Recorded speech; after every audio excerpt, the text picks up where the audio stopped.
चलिए आगे बढ़ेंगे। बीजेपी दफ्तर में सम्राट चौधरी का जोरदार स्वागत किया गया। पार्टी नेताओं और कार्यकर्ताओं ने उनका स्वागत किया। गृह विभाग की जिम्मेदारी मिलने पर उनका स्वागत किया गया है। और देखिए, डिप्टी सीएम सम्राट चौधरी ने इस दौरान बड़ा बयान दिया। उन्होंने कहा कि बिहार में अपराधियों की अब खैर नहीं, कानून और सुशासन का राज कायम रहेगा।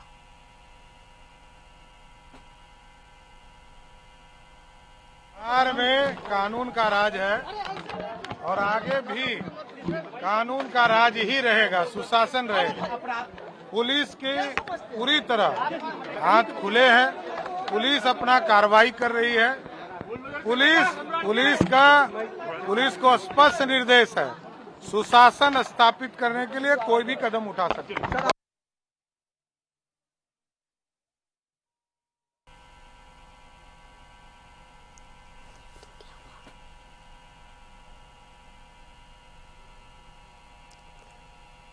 तो बीजेपी दफ्तर में सम्राट चौधरी का स्वागत किया गया है और विशेष संवाददाता राजीव रंजन इस वक्त हमारे साथ जुड़े हुए हैं। राजीव, देखिए, अब बड़ी जिम्मेदारी सम्राट चौधरी को गृह विभाग की, और ये वो जिम्मेदारी है जिसके तहत अब उन्हें एक नए सिरे से ना सिर्फ काम करना होगा, बल्कि बिहार में कानून व्यवस्था जिस पर लगातार विपक्ष सवाल उठाते रहा है उसे भी स्थापित करना होगा। और ये बताना होगा कि अगर ये जिम्मेदारी हमारे कंधों पर आई है तो इसका हम पूरी तरह से निर्वहन कर भी रहे हैं, और बिहार में कानून राज को भी बरकरार रखने की ये एक बड़ी जिम्मेदारी है। ऐसे में उनका स्वागत किया गया बीजेपी दफ्तर में और बड़ा बयान भी दिया सम्राट चौधरी ने।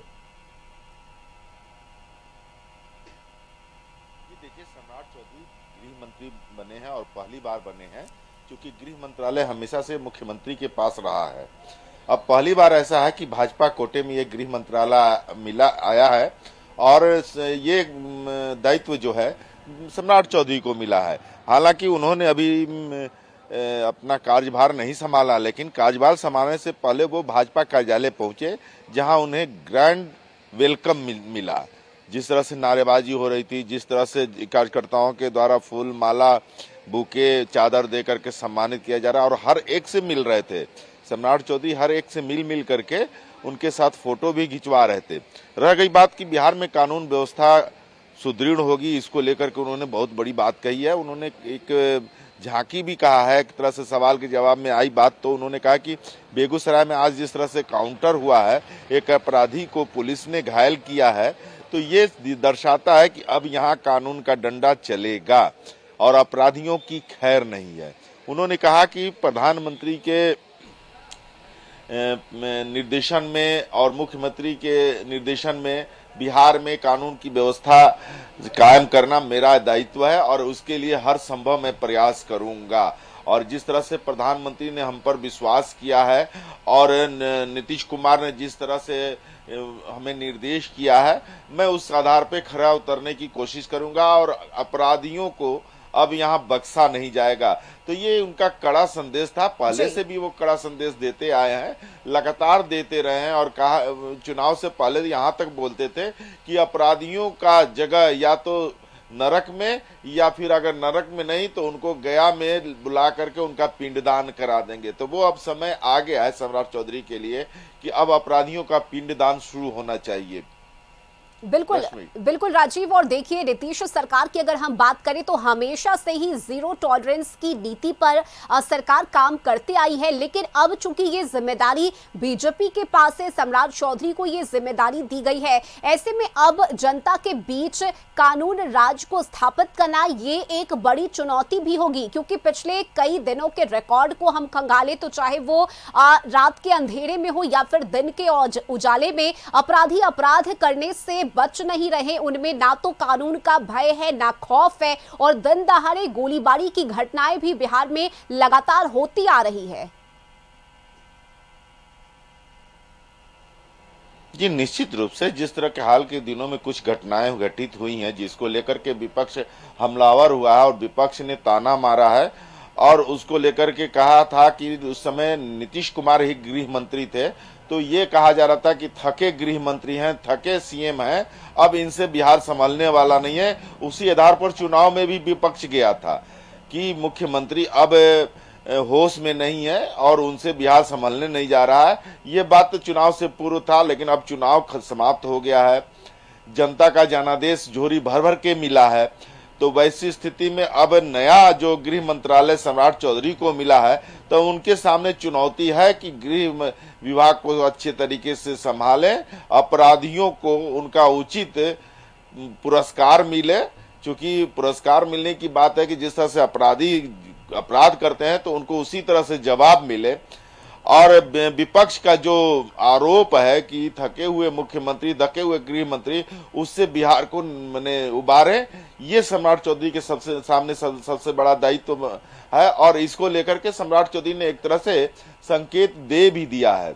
उनका स्पष्ट संकेत था कि अपराधियों का अब बिहार में कोई जगह नहीं है, स्थान नहीं है, कानून का राज कायम होगा और अपराधी बख्शे नहीं जाएंगे। और इसकी शुरुआत एक तरह से हो चुकी है। उनके पद भार ग्रहण से पहले ही, हालांकि अनाउंसमेंट जब हुआ गृह मंत्री बनने का, उसके 2-4 घंटे 5 घंटे के बाद ही बेगूसराय में काउंटर हुआ, अपराधी ने आत्मसमर्पण किया। हालांकि काउंटर के दरमियान उसको गोली लगी है, लेकिन वो घायल हो गया है।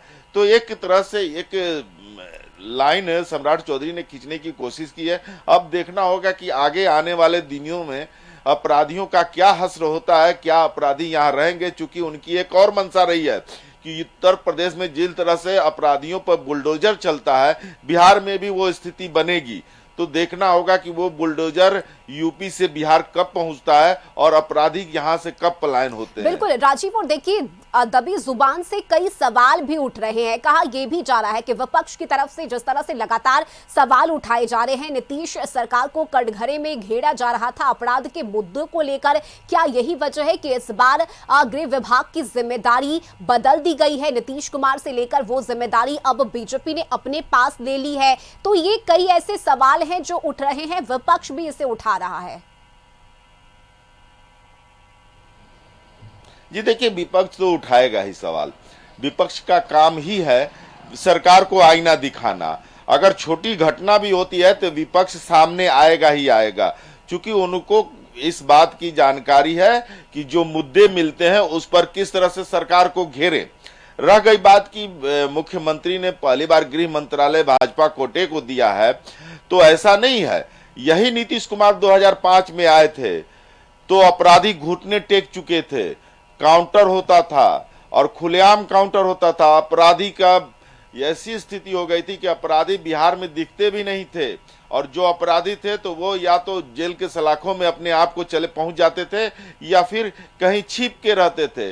अपराध ना के बराबर था। 2005 का दौर सबको याद है। लेकिन क्या है कि समय के साथ ही अपराधी कम होते गए तो थोड़ा ध्यान भटकता गया। लेकिन अब चूंकि अपराध फिर से बढ़ा है तो हो सकता है कि भाजपा का डिमांड होगा कि हमें दे दे गृह मंत्रालय। और ये चूंकि कोएलिशन गवर्नमेंट है, ये किसी एक पार्टी की सरकार नहीं है, तो सबकी मंशा के अनुसार ही मंत्रिमंडल का विस्तार होता है या पोर्टफोलियो मिलता है। तो भाजपा ने डिमांड किया था, पब्लिक से भी आवाज उठी थी कि सम्राट चौधरी को गृह मंत्रालय दिया जाए। और विपक्ष भी जिस तरह से नीतीश कुमार पर हमलावर था कि ये थके हुए मुख्यमंत्री हैं, थके हुए गृह मंत्री हैं, तो उससे भी निजात पाना था एनडीए को। तो ये सारी कवायद के बाद सम्राट चौधरी को ये मंत्रालय मिला है, न कि किसी ने छीना है, न किसी ने कुछ किया है। ये देखिए क्या है कि कोएलिशन गवर्नमेंट में जो भी घटक दल होते हैं, घटक पार्टियां होती हैं, वो आपस में मिल बैठ करके तय करते हैं कि कौन सा मंत्रालय किसको दिया जाए। तो ऐसा अगर है तो छीना जाना, तो छीने जाने की बात तो वित्त मंत्रालय भाजपा से छीन करके दे दिया गया। वित्त मंत्रालय तो पहले भाजपा के पास लगातार शुरू से लेकर के अब तक। लेकिन राजीव देखिए, आपने कहा है कि निजात पाना था विपक्ष के आरोपों से। आखिर ये निजात किसे पाना था, जेडीयू को या फिर बीजेपी को? नहीं रश्मि, ये निजात पाना था अपराधियों से।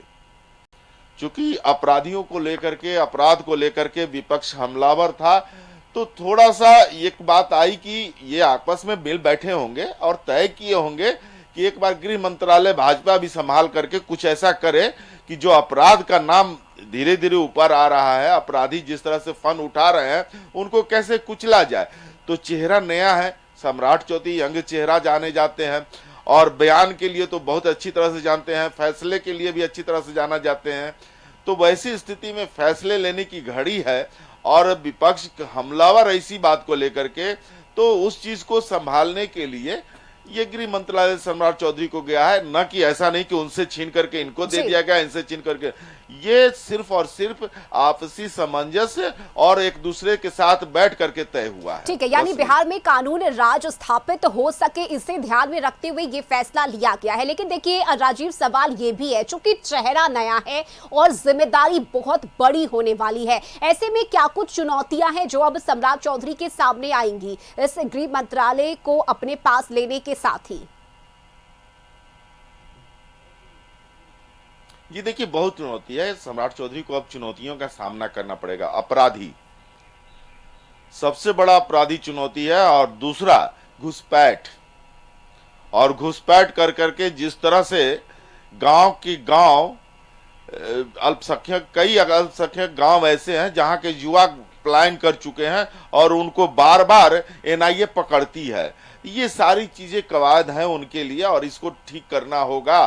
पुलिस व्यवस्था उनके लिए सबसे बड़ी चुनौती है, क्योंकि पुलिस व्यवस्था उनको सुदृढ़ करनी होगी, क्योंकि पुलिस में कुछ ऐसे भी लोग हैं, या फिर लगातार जिस तरह से EOU हम छापा मारती है, करोड़ों संपत्ति मिलती है डीएसपी इंस्पेक्टर के आवाज से, तो ये सारी चीजें हैं और उसको बढ़िया से ठीक करना पड़ेगा सम्राट चौधरी को। सबसे बड़ा बात है कि अपराधी अपराध न करें और बिहार शांति पूर्वक घर से लेकर के बाहर से लेकर के हर जगह से सुरक्षित रहे। ये सबसे बड़ी चुनौती है और इस चुनौती को सम्राट चौधरी को पूरा करना होगा, उसको समझना होगा, उसको दूर करने के लिए अपने कार्यों को इस तरह से दिखाना होगा कि अब अपराधियों की खैर नहीं है। चलिए ठीक है, बिल्कुल राजीव, बहुत शुक्रिया आपका इन तमाम जानकारी के लिए।